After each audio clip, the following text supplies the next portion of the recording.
अस्सलाम वालेकुम dear students, कैसे हैं आप सब। उम्मीद करता हूं कि आप सब खैर आफियत से होंगे। तो आज के दिन हम ग्रुप थ्योरी बाय ज़ियार भट्टी इनके बुक से 47 नंबर पर एक थ्योरम डिस्कस करेंगे। इंपॉर्टेंट थ्योरम है। ये कहता है फॉर एनी टू एलिमेंट्स, आप दो एलिमेंट्स लें ए और बी ऑफ आ ग्रुप के दो एलिमेंट लें। तो चलें जी, हम दो एलिमेंट ले लेते हैं। हमने ए कोमा बी कहाँ से ले लिया, जी में से ले लिया। ठीक है। कहता है द इक्वेशंस, ये जो इक्वेशन है A X is equal to B, और कहता है ये वाली इक्वेशन यानी कि Y A is equal to B have unique solutions, इनके जो सॉल्यूशन आएंगे वो यूनिक होंगे। ठीक है, इनके जो सॉल्यूशंस आएंगे वो यूनिक होंगे। तो चलिए आइए हम स्टार्ट करते हैं।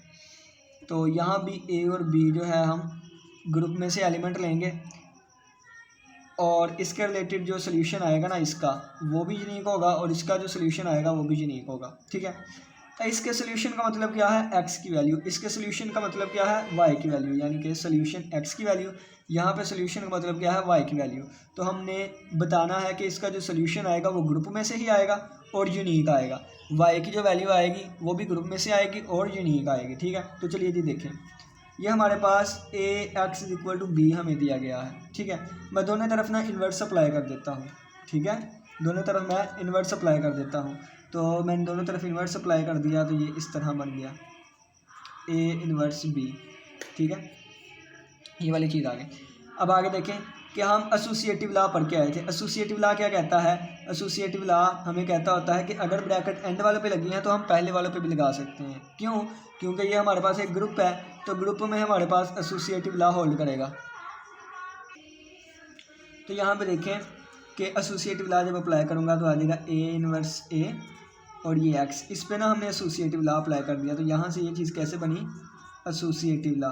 एसोसिएटिव लॉ, तो एसोसिएटिव लॉ यहाँ पे मैं थोड़ा सा आपको साइड को बता देता हूँ कि अगर हमारे पास तीन एलिमेंट है ग्रुप के, ठीक है, तो हमारे पास एक्स वाई जी को हम लिख सकते हैं एक्स वाई और जी। ठीक है, यानी कि ये एंड वाले पे ब्रैकेट लगे हो ना, तो इसको पहले वाले पे ब्रैकेट लगा सकते हैं। ठीक है, तो यही हमने किया, एंड वाले दो पे ब्रैकेट लगी हुई थी, हमने पहले वाले पे लगा दिया और ये हमारे पास सिंपली आ जाएगा ए इनवर्स बी। ठीक है। अब अगर ये ग्रुप के एलिमेंट है, ठीक है, अगर क्या है ये ग्रुप के एलिमेंट है, तो हमारे पास ए का इन्वर्स क्या होता है, ए इन्वर्स। ठीक है, तो ये हमारे पास, अगर मैं यहाँ पे इन्वर्स की डेफिनेशन लिखूँ छोटी सी, ठीक है, इन्वर्स की डेफिनेशन क्या होती है कि अगर हमारे पास ए जो है वो ग्रुप का एलिमेंट है, तो फिर एक ए इन्वर्स आएगा कि जिसको राइट से मल्टीप्लाई करवाएं या लेफ्ट से मल्टीप्लाई करवाएं, दोबारा आंसर आइडेंटिटी बन जाए। ठीक है, तो ये वाली चीज़ किसके इक्वल है, ई के इक्वल है। ठीक है, तो ये हमारे पास ई के इक्वल आ गई, E X is equal to A inverse B. और ये चीज़ यहाँ से कैसे बनी, बाय यूजिंग इन्वर्स। ठीक है, इन्वर्स की डेफिनेशन हमने यूज़ की। अब देखें, अगर ये हमारे पास ग्रुप के एलिमेंट है, ठीक है, तो हमने अब एक्स ही था ना, हाँ, अगर ये हमारे पास ग्रुप का एलिमेंट है तो ग्रुप के एलिमेंट में एक आइडेंटिटी एलिमेंट भी एग्जिस्ट करता है। ठीक है, और आइडेंटिटी एलिमेंट की खसूसियत ये होती है कि इसको किसी भी एलिमेंट से मल्टीप्लाई कर दें। फ़र्ज़ किया मैं ए को करूँ ई से मल्टीप्लाई, या ए को लेफ़्ट से ई से मल्टीप्लाई करवाऊँ या राइट से, तो ए पे कोई भी फ़र्क नहीं आता होता। ठीक है, ये आइडेंटिटी की डेफिनेशन होती है। For all A belongs to G जो है, वहाँ पे एक एलिमेंट आइडेंटिटी एग्जिस्ट करता है कि उसको मैं राइट से मल्टीप्लाई करवाऊँ या लेफ़्ट से, तो ए पे कोई फ़र्क नहीं आता। बिल्कुल इसी तरह जब आइडेंटिटी को एक्स से मल्टीप्लाई करूँगा तो एक्स पे कोई फ़र्क नहीं आ जाएगा, तो एक्स आ जाएगा ए इनवर्स बी। और यहाँ से यहाँ ये चीज़ कैसे बनी, बाय यूजिंग आइडेंटिटी। ठीक है, आइडेंटिटी वाली डेफिनेशन हमने यूज़ की। तो ये हमारे पास आ गया सोल्यूशन, आ गया क्या, सोल्यूशन हमारे पास आ गया ये वाला x equal to a inverse b. ठीक है, अब ये भी ना जी से ही लाई करेगा। क्यों? क्योंकि ए इनवर्स क्या है, ए का इनवर्स, तो ए का इनवर्स भी ग्रुप में से ही लाई करेगा। ठीक है, ग्रुप किसे कहते हैं कि जिसमें हर एक एलिमेंट का इनवर्स भी हो। ये किसका इनवर्स है, इसका, तो इसका इनवर्स भी तो जी से लाई करेगा। अब ये भी जी से लाई करता है। बी की बात करूँ तो बी भी जी में से लाई कर रहा है, तो इन दोनों की जो प्रोडक्ट है वो भी जी में से ही लाई करेगी। क्यों? क्योंकि ग्रुप है तो क्लियर लॉ तो होल्ड करेगा ना। सबसे पहली प्रोडक्ट क्लियर लॉ होती है कि दो एलिमेंट को मल्टीप्लाई करवाएं, दोबारा आंसर ग्रुप में से ही आए। ठीक है, तो ये हमारे पास एक्स का सोल्यूशन आ गया, कहाँ से, ग्रुप में से ही आ गया। ठीक है, अब मैं कहता हूँ ये जो एक्स आंसर आया है ना, ये यूनिक होगा, यानी कि इस जैसा कोई और एलिमेंट नहीं होगा। तो मैं इसको एज ए कंट्राडिक्शन लेके चलता हूँ। मैं कहता हूँ नहीं, ये यूनिक नहीं है। हमारे पास एक x1 अलहदा आंसर आता है, एक x2 अलहदा आंसर आता है। ठीक है, मैं कहता हूँ कि नहीं, यूनिक नहीं आया, हमारे पास दो आंसर आए हैं, एक x1 और एक x2। अगर ये दो आंसर आए हैं तो सोल्यूशन किसे कहते हैं, सोल्यूशन उसे कहते हैं जो कि इक्वेशन को सेटिस्फाई भी करे। एग्जाम्पल के तौर पर मैं आपको बताता हूँ, एक्स स्क्वायर -1 = 0 है ना, इस इक्वेशन के कौन कौन से सोल्यूशन होंगे। ठीक है ना। तो इस इक्वेशन के कौन कौन से सोल्यूशन होंगे, इस इक्वेशन के वो सोल्यूशन होंगे जो इसको सेटिस्फाई करते हैं। तो एक +1 सेटिस्फाई करता है और एक -1 इसको सेटिस्फाई करता है, ठीक है। यानी कि 1 और -1 पुट करूँगा तो लेफ्ट राइट के इक्वल आएगी ना। तो इसका मतलब है कि इस इक्वेशन के जो सोल्यूशंस हैं ना वो कौन से हैं, वो 1 और -1 है, ठीक है। बिल्कुल इसी तरह कि अगर मैंने कहा है कि इसका एक सोल्यूशन नहीं बल्कि दो आ रहे हैं x1 और x2, तो ये सोल्यूशन इनको मैं कह रहा हूँ, तो इसका मतलब ये इक्वेशन को सेटिस्फाई करेंगे। यानी कि ये हमारे पास बन जाएगा ax1 = b, और ये हमारे पास बन जाएगा, जब ये पुट करूँगा ये भी सेटिस्फाई करेगा क्योंकि मैं सोल्यूशन का नाम दे रहा हूँ इसे, ax2 = b। अब ax1 = b है, ax2 = b है। अगर इसको मैं 1 का नाम दे दूँ, इसको 2 का नाम दे दूँ, तो देखिए b बराबर है b के, तो बाय 1 and 2, ठीक है, क्या चीज़ हमारे पास आएगी, ax1 = ax2। क्यों, क्योंकि ये भी b के इक्वल, ये भी b के इक्वल। यहाँ से हमारे पास आ गया ax1 = ax2। अब लेफ़्ट कैंसिलेशन लॉ अप्लाई कर दें। कैंसिलेशन लॉ अगर आपने नहीं आता या नहीं अप्लाई करना, नहीं कैंसिल करना, तो आप दोनों तरफ इन्वर्स अप्लाई कर दें, ठीक है। दोनों तरफ मैंने इन्वर्स अप्लाई कर दिया। दोबारा एसोसिएटिव लॉ लगाएं। जब एसोसिएटिव लॉ लगाऊंगा तो ब्रैकेट अपनी मर्जी पहले पे भी आ जाती होती है, ठीक है। ये हमारे पास एसोसिएटिव लॉ अप्लाई हो गया। ये किसके इक्वल है, ई के इक्वल है। ये सारी चीज़ें यहाँ पे बता के आया था, ठीक है। तो ये हमारे पास ई के इक्वल आ जाएगा और ये भी हमारे पास ई के इक्वल आ जाएगा। अब बी को किसी भी चीज़ से मल्टीप्लाई करें तो आंसर दोबारा क्या आता है, वही एलिमेंट आ जाता है। तो हमारे पास आ गया x1 = x2। तो साबित हो गया कि जिनको हम अलग-अलग सोल्यूशन लेके चले थे वो अलग-अलग नहीं है बल्कि एक ही नंबर है, ठीक है। यानी कि दोनों आपस में इक्वल है, तो हमारी यूनिकनेस साबित होगी, ठीक है। अब इसी तरह इस वाले को लेके चलेंगे। ये अब आप खुद भी कर सकते हैं, लेकिन चलो जी मैं करवा देता हूँ, ठीक है। चलें जी, अब दूसरे वाला मैं करवाता हूँ। यहाँ पर क्या दूसरे वाला क्या था, ए और बी हमने लिए थे जी में से एलिमेंट, ठीक है। तो हैंस हमने कहना है कि a = b जो है इसका आंसर आता होगा, यानी कि y का आंसर हमारे पास निकल के आता होगा। फिर अगर y का आंसर आता है तो हम ये भी साबित करेंगे कि यूनिक आंसर आता है, ठीक है। सबसे पहले देखें, दोनों तरफ अब मैं राइट से इन्वर्स अप्लाई करूँगा, b इन्वर्स हो जाएगा। एसोसिएटिव लॉ लग गया। अब एसोसिएटिव लॉ जो है ना वो यहाँ से यहाँ लगेगा, यानी कि अगर ब्रैकेट पहले वालों पे है तो वो एंड वाले पे भी आ जाती है, और अगर एंड वाले पे है तो वो पहले वाले पे। अब ये देखिए, ये ब्रैकेट पहले वाले पे है तो एंड वाले पे लगाने लगा हूँ मैं, ठीक है। ये एसोसिएटिव लॉ हमारा यूज़ हो गया और ये हमारे पास ऐसे ही रहा।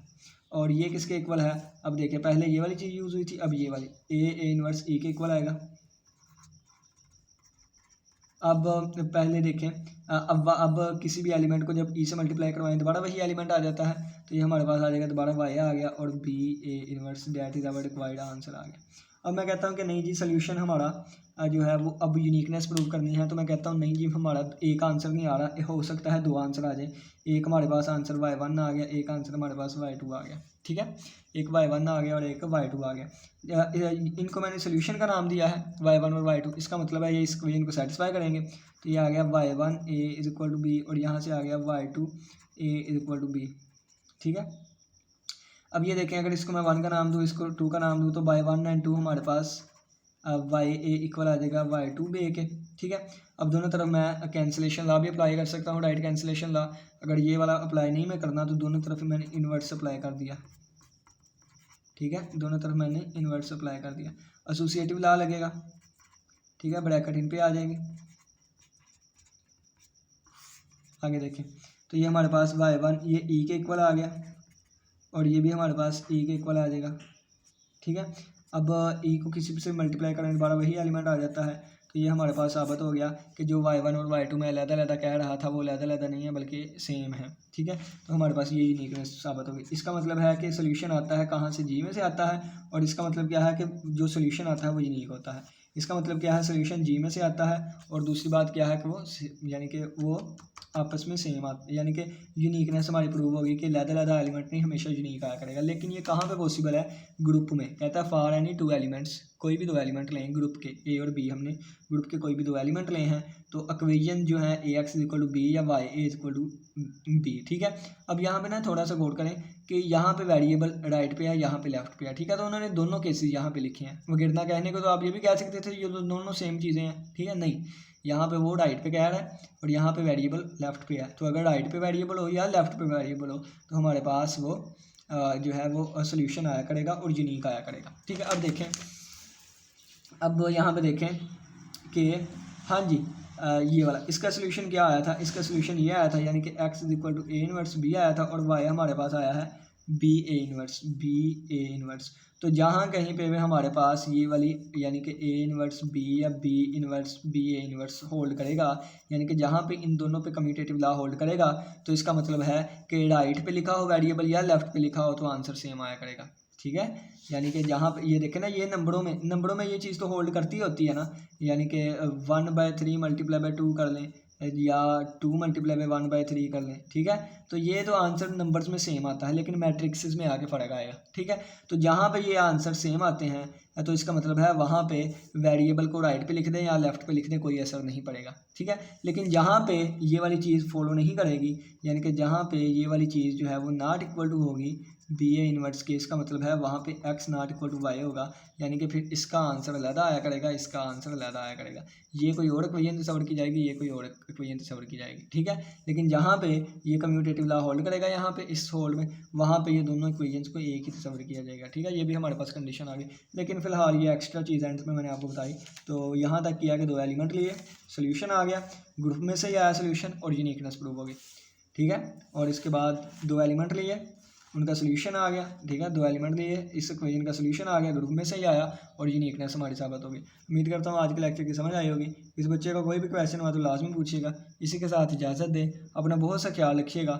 अल्लाह हाफिज़, अल्लाह निगहबान।